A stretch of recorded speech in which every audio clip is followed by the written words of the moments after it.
The 2026 Grammys introduced the award for Best Album Cover. So of course I did a color deep dive into all of the nominees. Let's start with our category winner. The art director for this shoot is quoted as drawing inspiration from Alfred Hitchcock, but it's actually the color tones that give away the exact emotional association of film era. Not all black and white film grading is the same, and Tyler's colors are olive toned. Pure black and white was super popular in the early 1900s. Then warm toned sepia was favored, but olive toned sepia is largely associated with pre-World War II industrialism. And so through his editorial use of color, he's making the cover feel like a lost piece of classic cinema, aligning with the album's surreal and introspective tone. But Tyler is not the only Hitchcock-inspired album on this list. Joe's album is inspired by Alfred Hitchcock's Rear Window. He designed the album cover to have a bunch of vignettes of people in the crux of their situation. For example, there's a guy fighting a parking ticket, another guy trying to reconcile with his girlfriend Cindy, and a lot of people don't know that this is Joe himself. His colors feel like super saturated primaries, but these colors aren't actually at their max volume, which tells us that even though these colors are bright and bold, there is some sort of filmic layer that gives them a bit of nostalgia. Next, we have Bad Bunny's album, which made me go on a deep dive of the monoblock chair. I ended up finding an art installation from 2017, which is giving the inspo from this album, am I right? So the genius of the iconography of the monoblock chair is that it is the single chair that literally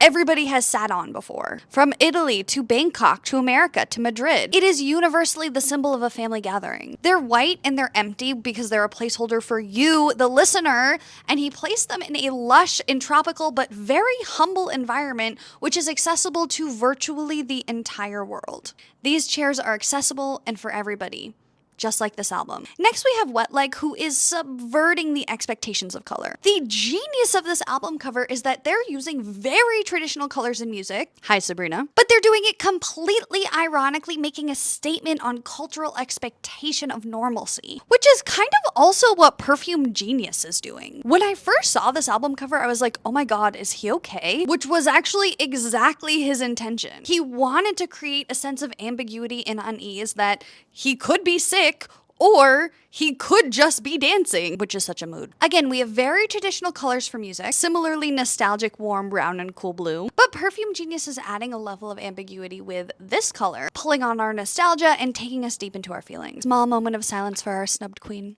I have so much more to say about Tyler. You guys think he is the artist I should do next, or someone else?